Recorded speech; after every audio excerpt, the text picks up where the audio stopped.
الحمد لله رب العالمين والصلاة والسلام على أشرف الأنبياء والمرسلين نبينا محمد وعلى آله وصحبه أجمعين اللهم علمنا ما ينفعنا وانفعنا بما علمتنا وزدنا علما أما بعد السلام عليكم ورحمة الله وبركاته. Продолжаем уроки поминания Аллаха. И сегодня на очереди стоит очень важная тема, которая касается всех нас и которую мы должны использовать все. Это то, что Коран имеет абсолютное превосходство над зикрами, над поминаниями Аллаха. То есть превосходство Корана над зикрами. И, конечно же, верующий, тот, кто верует в Аллаха, субханаху ва та'аля, тот, кто является последователем за пророком Мухаммадом, саллаллаху алейхи вассалям, он должен стараться большинство своего времени посвящать зикрам, посвящать поминаниям Аллаха. И пророк Мухаммад, саллаллаху алейхи вассалям, во многих своих хадисах призывает нас часто повторять зикр. Например, он говорит: и пусть будет твой язык продолжать быть влажным, пусть остается влажным от поминания Аллаха. То есть это указание на то, что часто делай зикр. И пророк Мухаммад, саллаллаху алейхи вассалям, сам очень часто и помногу делал зикры. Делал таубе, делал истигфар. Например, что касается истигфара, то сообщается в некоторых риваятах, что пророк Мухаммад, саллаллаху алейхи вассалям, в день делал 70 истигфаров. И в других риваятах же говорится, что он в день делал по 100 истигфаров. И поэтому пророк Мухаммад, саллаллаху алейхи вассалям, сам очень много делал зикров. И вот если сравнивать нас, если пророк Мухаммад в день по 70 или по 100 раз делал истигфар, а сколько раз мы повторили тауба истигфар? Например, сколько раз мы сказали астагфируллах? Даже вот если взять сегодняшний день. 1 раз сказали астагфируллах, или 2 раза, или 10 раз, может быть даже больше 20, но то, что мы, к сожалению, проявляем небрежность в вопросах поминания Аллаха, это, к сожалению, конечно же, печальный факт, к сожалению. И поэтому говорить, поминать Аллаха, делать зикры, это является одним из самых наилучших дел поклонения после выполнения предписаний Аллаха, после выполнения фарзов. У нас есть фарзы, самое наивысшее поклонение, то, что Аллах обязал нас совершить. И есть дополнительные поклонения, И вот после фарзов, конечно же, зикр для нас является наиболее ценным. И когда ученые комментируют слово зикр, что такое зикр, что такое поминание Аллаха, они говорят, что слово зикр, оно обладает 2 смысла. Более широкий смысл и более узкий смысл. И когда говорят про более широкое значение слова зикр, они говорят, что зикр — это любое праведное дело, любое праведное слово, которое любит Аллах и которым Он довольствуется. Как, например, чтение Корана, или же делать тасбих, говорить субханаллах, или же говорить тахмид, альхамдулилля, или же говорить Аллаху акбар, или же говорить ла иляха илляллах, или же делать дуа, обращаться к Аллаху. И вот это вот более широкое значение. И Аллах субханаху ва та'аля в Коране сам использует слово зикр вот в подобных смыслах. Аллах говорит: «Инна нахну наззальна дзикра ва инна лаху лахафидун». Поистине мы ниспослали поминание, и мы являемся его защитниками, тем, кто сохраняет это поминание. И тут под словом поминание подразумевается, как говорят ученые тафсира, Коран. И этим аятом Аллах субханаху ва та'аля заверил всех нас, что Коран не изменится и будет сохраняться под защитой Аллаха субханаху ва та'аля и не изменится ни на букву. И поэтому из акиды ахлю сунна валь джамаа, из убеждения ахлю сунна валь джамаа, то, что мы обязаны верить, уверовать в Коран, в каждую его букву, в каждое его слово, в каждый аят. Понимаете? Это от нас требует наша вера. И поэтому, если кто-то отрицает какой-то аят и говорит, нет, это не из Корана, или же я верую во все, вот кроме этого аята, кроме этого слова, я это не приемлю, это категорически мне не подходит, например, то тут уже могут возникать серьезные вопросы относительно действительности веры этого человека. И поэтому вера в Аллаха и вера в Коран подразумевает, что мы обязаны уверовать в Коран во все его суры, во все его аяты, в каждую его букву. И поэтому Аллах в Коране подразумевал Коран словом зикр. И поэтому зикр в его широком понимании, оно вводит в себя или входит в это понимание, да, в это определение любое праведное, благое слово, которое любит Аллах и которым Он довольствуется. И, конечно же, у слова зикр есть еще и более узкое понимание, наиболее широко распространенное. Это когда под словом зикр подразумевают восхваление Аллаха, поминание Аллаха, когда упоминают имя Аллаха, субханаху ва та'аля. И если у нас перед нами будет и зикр, и дуа, конечно же, они друг от друга будут отличаться. То во время дуа из адабов, из сунны, при делании дуа мы поднимаем руки, мы обращаемся к Аллаху, да, желательно обратиться в сторону киблы, да, просить у Аллаха, начинать с восхваления Аллаха, салавата и так далее, и так далее, и так далее. А когда мы говорим про зикр, нет, там руки не поднимаются, Аллах восхваляется в любое время, в любом месте, достойном, чистом месте, да, Аллах восхваляется. И поэтому слово зикр под его узким пониманием, то есть восхваление Аллаха, поминание Аллаха, оно отличается от вот этих вот перечисленных вещей, как, например, чтение Корана, как, например, делание дуа и так далее.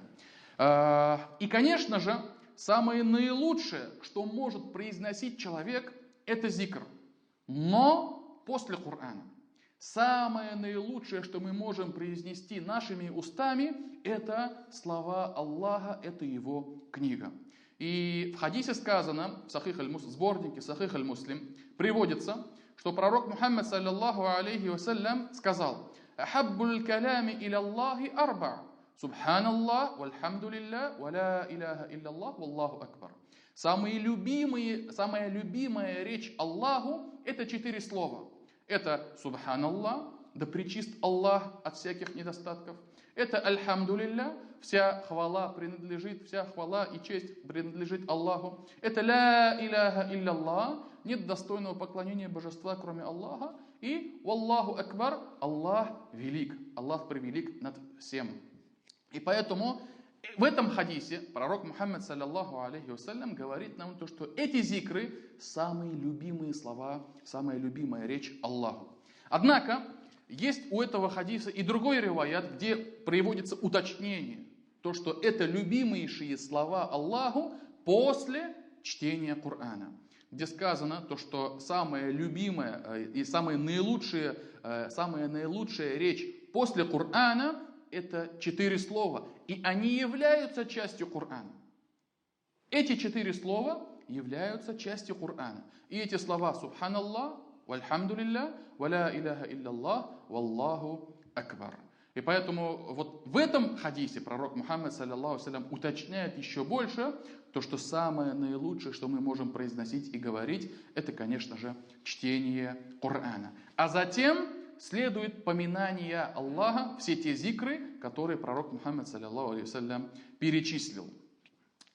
В сборнике Сунан ат-Тирмизи, а со слов Абу Саида аль-Худри, да будет доволен им Аллах, приводится изречение пророка Мухаммада, саллаллаху алейхи ва саллям, где он говорит, да, где он приводит слова Аллаха, это хадис Кудси, да, хадис Кудси, где пророк Мухаммад, саллаллаху алейхи ва саллям, своими словами приводит нам изречение Аллаха субханаху ва та'аля, и это не равносильно Корану, да, аяты из Корана и хадис Кудси, хоть они и то, и другое это слова Аллаха, но по своему превосходству, по своему уровню, да, это немного различающиеся вещи. И Аллах сказал в этом хадисе: тот, кого чтение Корана задержало от поминания меня или же обращения с мольбой ко мне, то я ему буду даровать самое наилучшее, что просят у меня. То есть Аллах Субханаху ва Тааля говорит, кого задержало чтение Корана от поминаний и от делания дуа. То есть человек, например, у него есть свободное время. Он это время может посвятить либо поминанию Аллаха, либо чтению Корана, либо деланию дуа. Просить у Аллаха что-либо. Все эти три вещи, это все поклонение. За все это большая награда.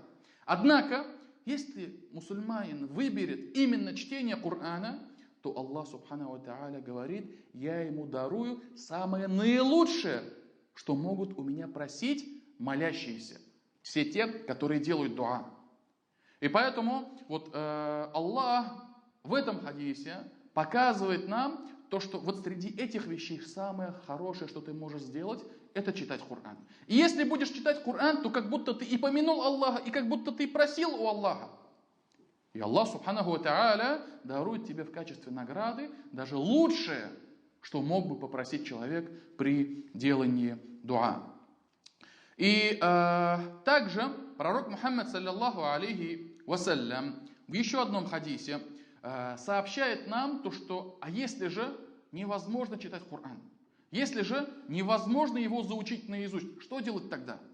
И однажды один бедуин, араби, да, подошел к пророку Мухаммаду и сказал, я не могу взять ничего из Корана, так научи же мне, чего мне будет хватать. Так научи же меня, что мне будет хватать. И вот здесь вот, да, вот это во времена пророка Мухаммада, бедуин пришел, да, и сказал, я не могу ничего заучить из Корана. Казалось бы, мы можем как бы задать вопрос, да, как это так невозможно ничего заучить из Корана? Хотя бы суру Фатиха ты же обязан знать. Хотя бы маленькую суру Ихлас ты же можешь же заучить, да? То есть нам тяжело представить то, что человек даже вот столько не может заучить из Корана.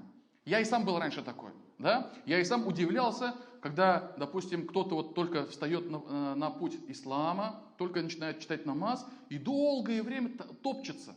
Не может заучить даже маленькую суру. Не может заучить даже вот Ихлас Фаляк Нас, читает намаз вот так вот, да, печатает на бумаге, рядом с намазлыком ставит и читает оттуда. Я недоумевал, как же так невозможно заучить даже такие вот маленькие аяты. А затем случилось одно происшествие, в Татарстане, в одной из деревень, одна пожилая женщина, как пожилая, выше 60, да, с ней случился инсульт. И пусть Аллах убережет нас от этой болезни, да, от этого как бы недуга, потому что когда случается инсульт, как бы происходит вред головному мозгу человека, и некоторые функции человека затормаживаются. Да? Аллах Субханаху ва Тааля так предопределил, и поэтому пусть Аллах убережет нас от этого недуга. Да? И с этой бабушкой произошел инсульт. И она до этого совершала намаз. И вы представьте, вот после того, как с ней произошел инсульт, она все позабыла из Корана. И вы представьте то, что она хочет совершать намаз, она хочет молиться, но ничего не помнит из Корана. И вот тогда как бы я действительно задумался, и, субханаллах, бывают такие случаи в жизни, что человек, который вот поклонялся Аллаху, который молился, который выполнял все предписания, даже слова не может связать именно при чтении суры Фатиха. И поэтому она может разговаривать, она может выполнять, она все действия намаза помнит, да, такбир, стояние, руку, саджда и так далее, но Коран не может читать. И поэтому в жизни случаются такие моменты, и не мудрено то, что этот бедуин подошел к пророку и задал этот вопрос, и альхамдулилля, этот его вопрос стал ответом, то есть слова пророка Мухаммада, которые он ответил этому бедуину, это стали словами, которые подходят ко всем людям, у которых произошло что-либо, либо с рождения, да, либо при жизни случилась какая-нибудь беда, да, и они не могут заучить ничего из Корана.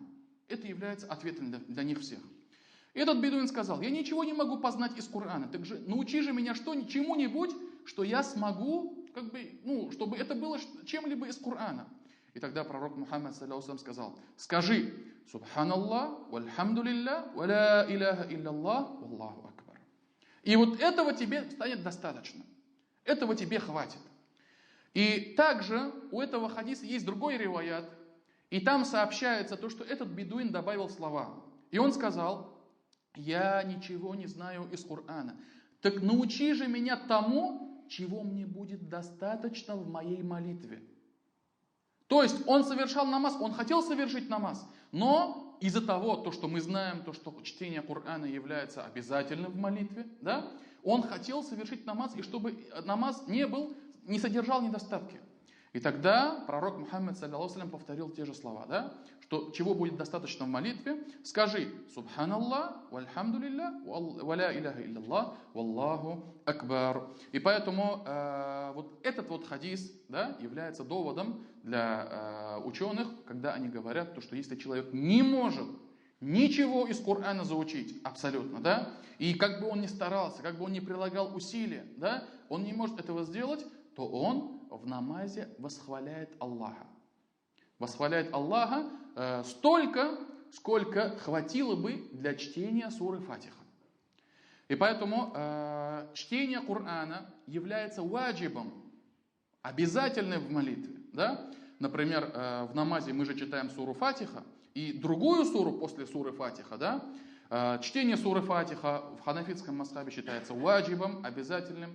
Остальные же ученые, кто-то говорит, что это вообще является столпом намаза, без которого намаз недействителен.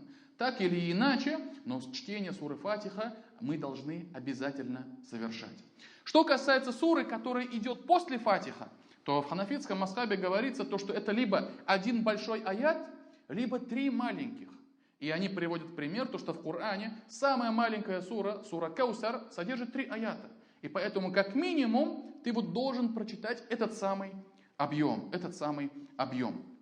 И поэтому, если вот эти вот обязательные вещи, эти ваджибы человек не может совершить не по причине своей лени, нет. Не по причине того, что ему некогда, нет.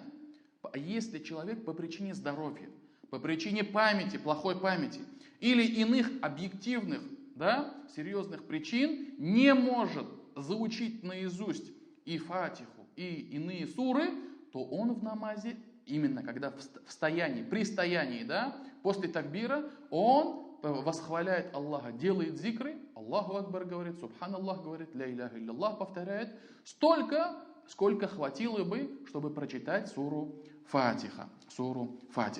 И поэтому, уважаемые братья, это, конечно же, указывает нам на то, что даже среди зикров Коран держит наивысшее место. То есть Коран это и есть поминание Аллаха, но среди остальных зикров Коран стоит на самом первом месте. И поэтому и в намазе мы также поминаем Аллаха, мы делаем зикры, но чтение Корана для нас является обязательным в молитве. И также ученые сказали, что же еще указывает на превосходство Корана над поминаниями Аллаха. Ученые сказали, да, что для чтения Корана человек как минимум должен быть в состоянии омовения, в состоянии гусля. У него должен быть гусль, так ведь? И, например, для того, чтобы читать Коран, да, человек не должен быть в состоянии осквернения, полового осквернения. У него должен быть гусль. Да? А что касается поминания Аллаха, то поминать Аллаха, делать зикр, можно и в состоянии чистоты, когда у тебя есть тахарат, и можно, когда у тебя нету тахарата, и даже можно, когда у тебя нету гусля. Например, если мужчина и женщина находятся в состоянии полового осквернения, они могут восхвалять Аллаха, они могут поминать Аллаха, но читать Коран нельзя. Что касается женщины, которая, например, в состоянии хайда, да, хайд или нифас, то она также Коран не читает. Да? Ну, там, конечно, есть разногласия среди ученых, и есть спорный момент, может ли она читать, не касаясь Корана, женщина, у которой хайд, может ли она читать Коран, притрагиваясь к Корану перчатками, для того, чтобы не позабыть Коран. А ведь мы знаем, что это у них повторяется из месяца, то есть ежемесячно повторяется, да, там 6-7 дней, это большой срок на самом деле. То есть каждый месяц 6-7 дней она не может читать Коран. И это может на самом деле оставить отпечаток, след, то, что она может начать забывать Коран, не может не успевать Коран. Мы сейчас, конечно, не говорим про тех женщин, которые выучили 5 сур, как бы этим довольствуются. Нет. Среди сестер есть те, которые выучили 1 джуз, 10 джузов, половину Корана, весь Коран. А когда человек заучивает такой большой объем, нужно его регулярно повторять, иначе он как бы уйдет это все забудется. И поэтому вот есть такой спорный момент, где некоторые ученые говорят, то, что вот для женщины во время хайда, для того, чтобы не забыть, можно читать Коран, не касаясь Корана. А так, основой является то, что женщина в состоянии хайда, она подобна человеку и мужчине, и женщине в состоянии полового осквернения. И все, что запрещено человеку в состоянии полового осквернения, также запрещено и женщине в состоянии хайда. Чего не скажешь о зикре. Зикр можно делать в любое время. И поэтому, например, мы же знаем, то, что первый аят суры Фатиха «Альхамду лилляхи раббил алямин» — это часть аята, часть Корана. Например, «Раббана атина фид дунья хасана, ва фил ахирати хасана, ва кина азабан нар». Это тоже является аятом из Корана. Это в суре Аль-Имран, если не ошибаюсь. И поэтому это является частью Корана. Но ученые сказали, но когда человек, который находится в состоянии джанаба, джунуб, да, если он упоминает слово «Альхамду лилляхи раббил алямин» в качестве поминания Аллаха, то тогда проблем нету, греха нет. Но если же он этим самым подразумевает чтение суры, чтение аята из Корана, вот тогда этого делать ему нельзя. И поэтому и бисмиллахи рахмани рахим, это тоже аят из Корана, да? И бисмиллах, и альхамду лилляхи раббил алямин, и раббана, и иные дуа, которые мы произносим, если мы их будем произносить с намерением дуа, можно. Если без намерения дуа, как Коран, вот тогда этого делать нельзя в состоянии джунуб, в состоянии полового осквернения. И ученые сказали, если Коран нельзя читать без гусля, а зикр можно делать, значит, это указывает на достоинство чтения Корана перед зикром. Почему? Потому что то, что является более важным, то, что является более превосходным, оно требует от совершающего это дело нахождения в более достойном положении, в более превосходном состоянии. И поэтому мусульманин, у которого нет гусля, и мусульманин, у которого есть гусль, то в обоих есть благо, но этот, у которого гусль, он лучше. Так ведь?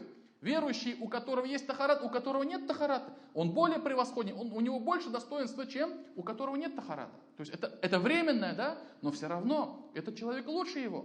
И пророк Мухаммад, саллиллаху алейхи ва саллям, нам в хадисах сообщает то, что му'мин, верующий, ля юхафиду алейха илля аль-му'мин, да, говорит про тахарат, то, что верующий всегда стремится находиться в состоянии омовения.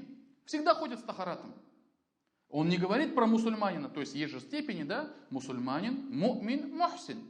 И вот это вот более высшее состояние му'мина, посланник Аллаха описывает то, что он всегда находится в тахарате, в омовении, всегда находится в состоянии омовения. Поэтому это также указывает на достоинство чтения Корана. Что же говорить, если о намазе, то намаз от человека требует и гусль, а также требует омовения, тахарат. Если у человека был гусль, да, но нету тахарата, испортился тахарат, да, то для совершения намаза он должен взять еще и тахарат. Для того, чтобы просто прочитать Коран наизусть, да, просто прочитать, достаточно лишь гусля. Тахарат не обязателен. Но если мы хотим касаться Корану руками, вот тогда необходим тахарат. Аллах в Коране сказал: «Ля ямассуха илля аль-мутаххарун», да, и к Корану прикасаются только лишь очищенные, лишь чистые, да. И ученые комментируют это, говорят, то, что это те верующие, у которых есть омовение, у которых есть тахарат. И пророк Мухаммад, саллиллаху алейхи вассалям, говорит то, что если сейчас мы как бы перечисляем дела, да, поминание Аллаха, чтение Корана и совершение намаза, то среди этих трех, конечно же, намаз это номер один. И пророк Мухаммад, саллиллаху алейхи вассалям, в одном из хадисов сказал: «Истакиму валям тухсу, ва'ламу анна хайра а'маликум ас-салях». Следуйте прямому пути, хотя и этого вам не удастся сделать полностью. И знайте то, что ваши наилучшие деяния – это намаз.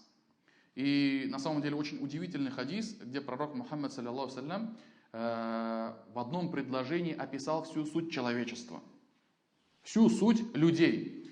Посланник Аллаха сказал: следуйте прямому пути. Это то, что нам предписано. Следовать прямому пути, который нам указал Аллах Субханаху ва Тааля. Мы должны стараться придерживаться его и выполнять все то, что Аллах Субханаху ва Тааля предписал. Но пророк Мухаммад говорит: вот вы, люди, из-за вашей человеческой природы, вы все равно не сможете это все полноценно, на 100% все это выполнять.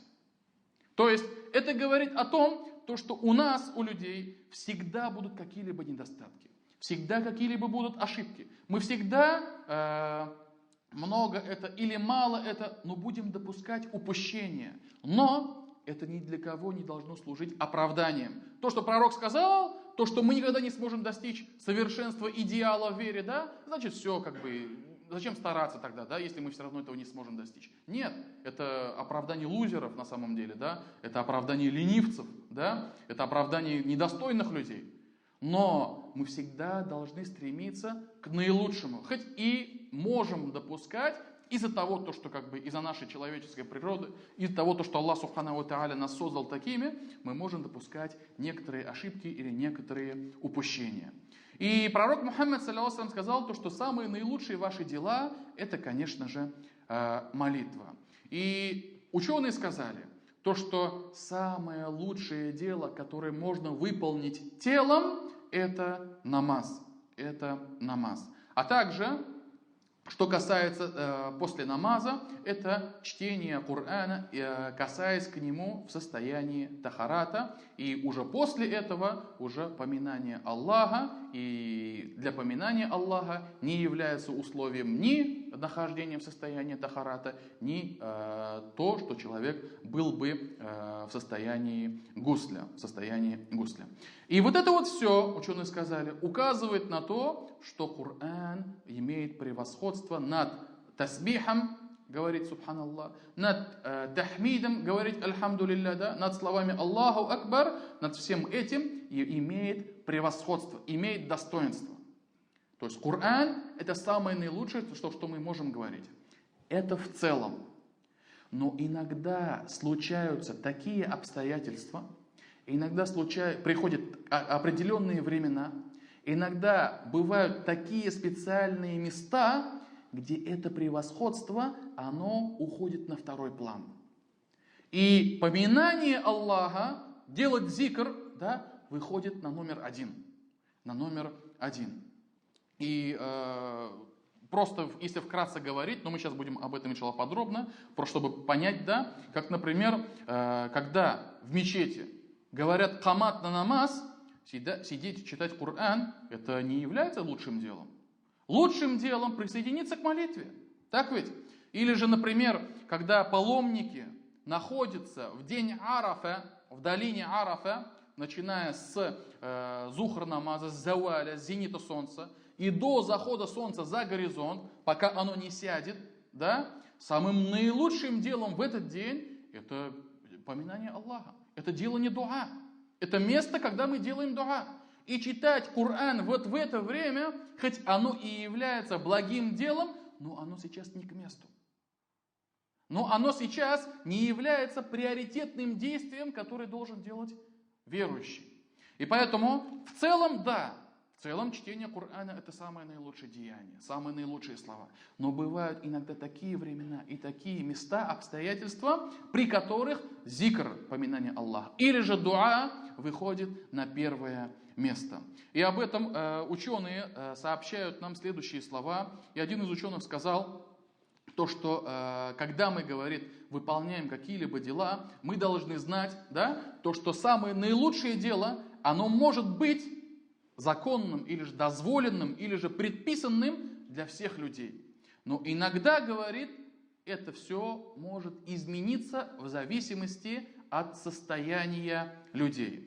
Если говорить, говорит, про первый случай, когда какое-либо действие имеет превосходство для всех абсолютно людей, это когда мы сопровождаем этот самый айбадат, это самое чтение Корана с каким-либо, то есть это является во все времена и во все места. Но исключением могут являться то, что в определенные времена, в определенных местах и в определенных моментах, да, это превосходство теряется. Как, например, во время намаза, например, чтение намаза, это является более предпочтительным. Да? Места, это когда, например, Арафа, долина Арафа, и, например, во время еды. Во время еды читать Коран, это как бы, сложно. Да? Во время еды мы восхваляем Аллаха. Перед едой восхваляем Аллаха. После еды восхваляем Аллаха. И поэтому вот это вот являются подобными исключениями. Также ученые сказали, да, когда мы говорим о самых наилучших делах, о самых наилучших словах, они могут меняться. И, например, приводят такой пример, то что после утреннего намаза до восхода солнца и после асра до захода солнца эти времена для совершения намазов являются запретными. Пророк Мухаммад, саллиллаху алейхи вассалям, запрещал сподвижникам молиться в это время. И поэтому, да, самое наилучшее действие это намаз, но не в это время. Вот в это время лучше читать Коран, лучше поминать Аллаха, лучше делать дуа, но не намаз. И мы не будем углубляться в этот вопрос, да, можно ли совершать намаз в это запретное время или нельзя, но нужно сказать то, что в это запретное время, если человек, у мусульманина остался какой-либо предписанный фарз намаз, он совершает его даже в это запретное время. Например, если он совершил утренний намаз, фарз, прочитал уже, да, и до восхода солнца остается, например, час, полчаса, например, да, в это время намаз совершать нельзя. Да? Пророк Мухаммад запрещал. Сидит, читает Коран, поминает Аллаха, и тут вдруг вспомнил, то, что он, оказывается, если намаз проспал. Например, да? Если намаз не совершил, он встает и совершает, делает каза. И то же самое касается после аср намаза. Совершил аср намаз, да? И уже до захода солнца, и запретное время, он не совершает намаз, и тут вдруг вспомнил то, что он, оказывается, пропустил фарс намаз, зухр намаз забыл совершить, то он делает его каза, даже если это время является запретным, пока солнце не зайдет. Также, что касается определенных мест, мы знаем, да, то, что нельзя совершать намаз в местах, где пасутся верблюды, их загоны, да, нельзя совершать намаз. Пророк Мухаммад, саллаллаху алейхи ва саллям, это запрещал делать. Однако в этих местах можно читать Коран. Можно читать Коран, можно поминать Аллаха. И также, говорит, бывают времена, когда дуа и зикр лучше, чем чтение Корана и иные дела, и иные действия. Как, например, если человек в состоянии джанаба, состояние полового осквернения, то для него поминать Аллаха это лучше, а читать Коран этого делать нельзя.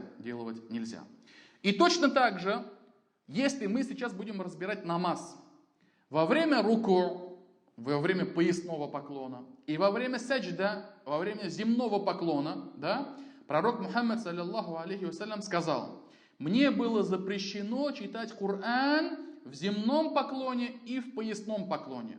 Но, что касается поясного поклона, рукуа, то возвеличивайте в нем вашего Господа. А что касается земного поклона, саджда, то старайтесь совершать во время саджда дуа. И ей, дуа, которая была совершена во время саджда, и ей надлежит быть принятой». То есть Аллах принимает это дуа. И это самое то место, где принимается дуа. Понимаете? И поэтому чтение Корана хоть и имеет превосходство, но во время руку и во время саджда не читается Коран. Коран читается тогда, когда мусульманин стоит в намазе, в состоянии кияма, когда стоит. Однако в руку и в саджда Коран не читается. Это делать нежелательно. И более того, даже некоторые ученые высказывали, то, что если прочитается Коран, то намаз будет недействителен. И поэтому во время руку из сунны является возвеличивание Аллаха. Если вы знаете какие-нибудь зикры, которые сообщены в Коране, да, или же сообщил их пророк Мухаммад, саллиллаху алейхи ва саллям, восхваление Аллаха, да, восхваление Аллаха, то это вы можете делать во время руку. И это является желательным. Если вы же знаете какие-либо дуа, которые сообщил нам пророк Мухаммад, саллаллаху алейхи вассалям, во время саджда, то вы можете это делать.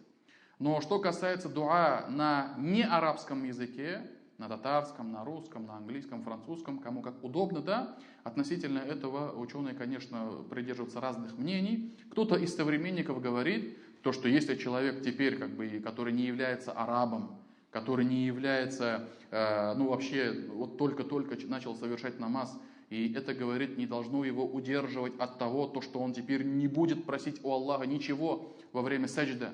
И поэтому некоторые современники, дозволили просить у Аллаха дуа, который касается именно ахирата, да, на своем языке. И желательно, чтобы это был намаз не обязательный. Дополнительный, желательно, нафиль намаз и так далее, да. Но дуа во время саджда, это является самым наилучшим местом, когда Аллах принимает дуа. И в некоторых хадисах сообщается, что пророк Мухаммад, саллаллаху алейхи вассалям, во время тахаджуд намаза, ночной дополнительный намаз, да, сообщается то, что большую часть времени проводил в саджда и плача со словами «уммати, уммати». То есть просил у Аллаха прощения для своей уммы. «О моя умма, о моя умма». Повторял вот эти вот два слова и долгое время плача находился в саджда. И там даже, по-моему, сообщается то, что всю ночь так простоял в саджда. И поэтому саджда – это то место, в котором раб Аллаха наиболее близок к своему Господу, и Аллах, субхану ва тааля, наиболее отвечает на мольбы именно во время саджда. Итог, вывод. Значит, во время руку, во время саджда Коран не читается. Хоть оно и является превосходным словом, но это не место для чтения Корана. И поэтому ученые единогласно сказали, нежелательно читать Коран в руку и в саджда. И даже некоторые выразили мнение, то, что намаз будет недействительным, если это произойдет в руку и в саджда. И в чем мудрость, почему это было нам недозволено, почему это нежелательно? Ученые сказали, да, потому что Коран, он читается в местах, когда человек горд Аллаху, когда человек горд за свою религию, за свою веру, обращается к Аллаху. А руку и саджда – это места покорности, повиновения и приниженности перед Аллахом. То есть мусульманин, он сгибает самого себя, он касается своим носом землю, пол, да, именно во время намаза, именно во время саджда, когда он стоит перед Господом миров. И поэтому вот в это время Коран читать нежелательно. Коран читается в другом месте, где человек не находится в состоянии приниженности, как об этом сказали ученые.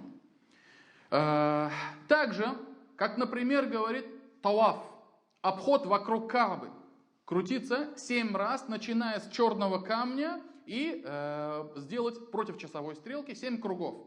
Во время тавафа что нужно делать, да, и что самое является необходимым действием, это, конечно же, делать дуа, обращаться к Аллаху. И таваф также является одним из тех мест, где принимается дуа. И поэтому те, кто едут на хадж, те, кто едут, допустим, на умру, например, да, они должны знать на любом языке, который вы знаете, обращайтесь к Аллаху, делайте дуа, и не просто ходить читать по книжке, повторять, читать и так далее, да, обращение к Аллаху, дуа, мольбы и так далее, да. Нет, главное, чтобы это было связано с сердцем, чтобы это исходило из сердца, чтобы он понимал то, что он говорит, что он просит.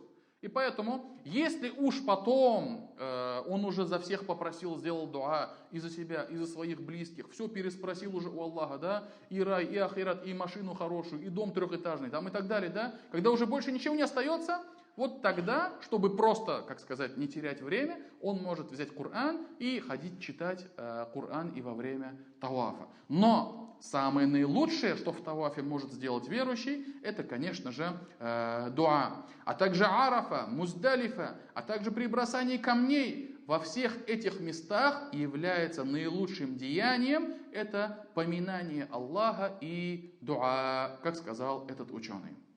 И поэтому при Арафа паломник обращается к Аллаху, делает дуа. И, кстати, вот кто еще не был на хадже, стремитесь совершить хадж, да, стремитесь к выполнению этого предписания. Но многие паломники говорят, то дуа, который я делал во время Арафа, оно принимается. Но я слышал это от многих людей. Вот даже один из братьев говорил, когда, говорит, я, говорит, приехал с хаджа домой, уже, говорит, это произошло то, что я просил у Аллаха. То, что я обращался к Аллаху во время именно Арафа, к моему приезду это, говорит, уже случилось. Поэтому одно из самых мест, где Аллах Субхану ва Тааля принимает мольбу. И поэтому стремитесь к совершению хаджа, да, используйте возможности различные. Да. И, конечно же, когда вы прибудете и когда вы окажетесь там, да, старайтесь все свое время посвятить именно прошению Аллаха. Также Муздалифа, это место, это долина Муздалифа, где паломник, который прибывает после Арафата, приезжает туда, совершает ахшам намаз, ясту намаз, ложится спать. Все, не читает Коран, не поминает Аллаха. Нет, его дело сейчас это выспаться, это набраться сил. Завтра предстоит тяжелый день. Завтра предстоит праздничный день, день Айдуль-Адха, бросает камни, стрижет волосы, режет жертвенное животное, идет в Мекку, делает таоф и так далее, и так далее. Нужно отдохнуть. И пророк саллаллаху алейхи ва саллям сразу ложился спать. И поэтому долина Муздалифа, она для отдыха. Утром, после того, как проснется, после того, как проснется и совершит утренний намаз, потом, до тех пор, пока не станет светло, стоит и делает дуа и обращается к Аллаху. Поминает Аллаха, делает зикры, обращается к Аллаху, но, опять-таки, чтение Корана здесь менее приоритетно. И во время бросания камней, это все, иншаллах, если вы окажетесь там, все это узнаете, но после бросания камней, да, делается дуа, и это то место, где также, иншаллах, Аллах по своей милости примет дуа, И также иногда для некоторых людей, не для всех, но для некоторых, при определенных обстоятельствах говорить зикры, это становится, говорит, лучше, говорит, является более предпочтительным. И этот ученый приводит тот самый хадис, где пророк Мухаммад саллаллаху алейхи ва саллям сообщает бедуину, который к нему обратился, да, то, что он не мог заучить Коран, он ему сказал, то, чтобы он возвеличивал Аллаха, делал зикр. И поэтому для людей, мы все люди разные, да, иногда нам что-то дается легко, что-то дается тяжело. Есть люди, например, да, ему легче давать садака, чем, например, поститься. Есть люди, например, ему по своей природе, в человеческой природе, да, ему легче поститься, чем давать садака. Например, он неимущий или же, по своей природе немножко такой скряга. Да, он дает садака, но не часто, но немного, но он зато много постится. Есть люди, которым требование знаний легче дается, чем заниматься торговлей, например. И поэтому нет такого в исламе, что человек должен быть под копирку, похожим друг на друга и выполнял только эти действия. Нет. Человек должен заниматься после того, как изучит определенный необходимый минимум, он должен заниматься тем, что принесет пользу исламу, что принесет пользу ему самому, его семье и так далее.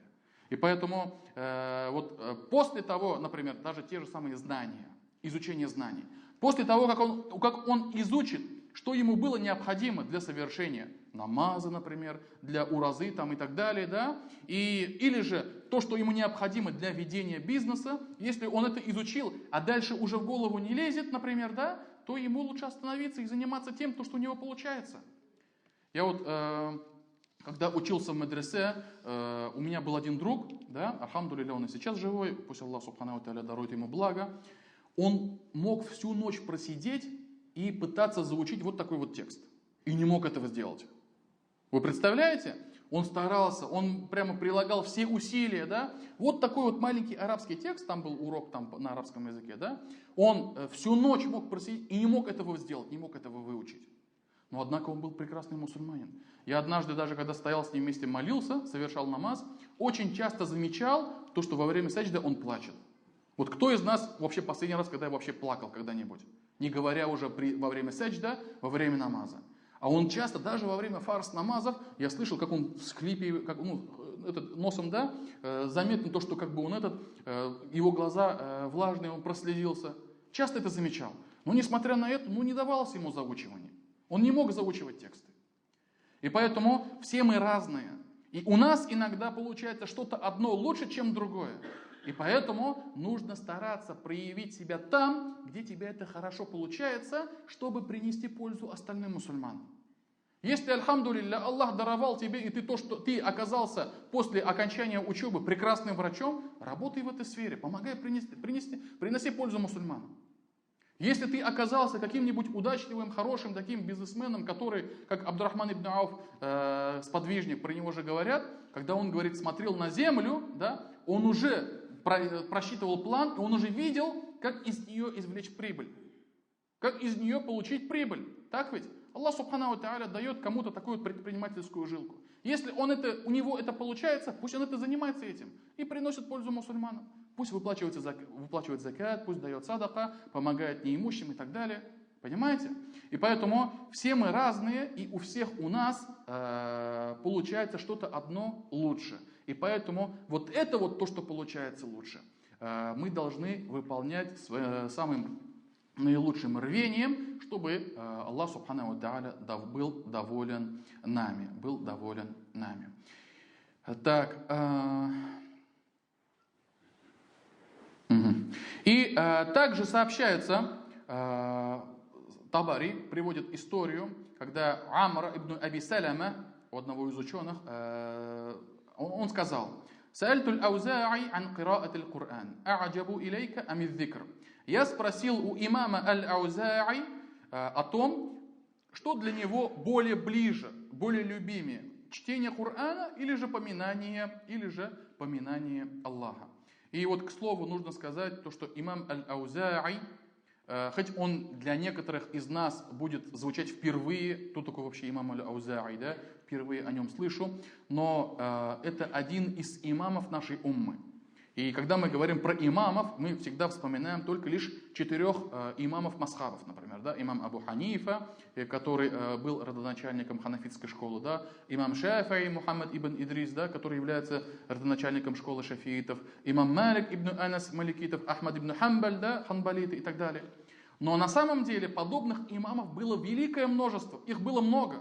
Просто исторически так сложилось то, что до наших дней осталось учение только лишь этих 4 имамов в качестве полностью сформированной школы. Но это не говорит о том, что в исламе всего лишь только было 4. Нет, их было намного больше. И имам аль-Ауза'и является современником имама Абу Ханифы. Имам Абу Ханифа родился в 80-м году по хиджре. Имам Ауза'и родился в 88-м году. Имам Малик родился в 92-м году. Имам Абу Ханифа умер в 150-м году. Имам Ауза'и умер в 157-м году. Поэтому их современников и имамов, великих ученых, их на самом деле было очень много. Но в жизни случаются различные обстоятельства, и по той или иной причине их знания не доходят. И, как, например, имам Шафи'и говорит, был такой ученый Аль-Лейс ибн Саад. Лейс ибн Саад, и имам Шафи'и про него говорит: Лейс ибн Саад, этот ученый, он был более знающий, чем имам Малик. Кто такой имам Малик? Да? Это ученый Даруль-Хиджра, ученый Медины, огромный, большой имам, который оставил огромное наследие. И Лейс ибн Саад, о котором даже многие могут впервые вообще слышать, да, он был более знающий, чем он. Но что случилось? Имам Шафи'и говорит, но его ученики растеряли все его наследство знаний. То есть не передавали, не изучали, у них не было дальше последователей, не было учеников, и поэтому все это растерялось, все это потерялось. И поэтому зачастую ученики — это те, которые, как говорится, хоронят наследие ученых, их знания, и об этом все забывают, и никто об этом не вспоминает. И поэтому так Аллах Субхану ва Тааля предписал, и иншаллах все эти ученые, иншаллах, в судный день будут из тех, которые будут получать удел у Аллаха, у его довольства. И я спросил у имама Ауза'и, а чтение Корана — это лучше для тебя или же зикр? И он тогда сказал: спроси, говорит, у Саида ибн аль-Мусайиба. У меня сначала не спрашивай, сначала спроси у него. Саид ибн аль-Мусайиб – это таби'ин, ученик сподвижников. Но я уже, говорит, уже спросил у него, и он сказал то, что Коран для него любимее, лучше. И тогда имам Аузаи сказал, да, действительно так, поистине нет ничего, что могло бы сравняться с Кораном, что могло бы сравняться с Кораном. Но является, говорит, путем праведных предшественников то, что они поминали Аллаха перед восходом солнца и перед закатом, перед заходом солнца. То есть в эти времена, да, ничто не равно Корану. Но во времена восхода солнца и захода солнца, да, заката, да, они поминали Аллаха, делали зикр. И поэтому каждому свое место, каждому предписанию, каждому поклонению свое место, но в целом, если брать, самое лучшее слово, которое мы можем произнести, это, конечно же, Коран. И пусть Аллах Субхану ва Тааля сделает нас из числа тех, кто читают Коран, те, которые живут с Кораном, те, которые совершают амаль, действуют в соответствии с Кораном. И пусть Аллах Субхану ва Тааля сделает нас часто возвращающимися к Корану, и пусть Аллах Субхану ва Тааля сделает нас обладателями Корана. Субханак Аллахума бихамдик, ашхаду ан ла илляха илля ант, астагфирука ва атубу илейк. Джазакумуллаху хайран.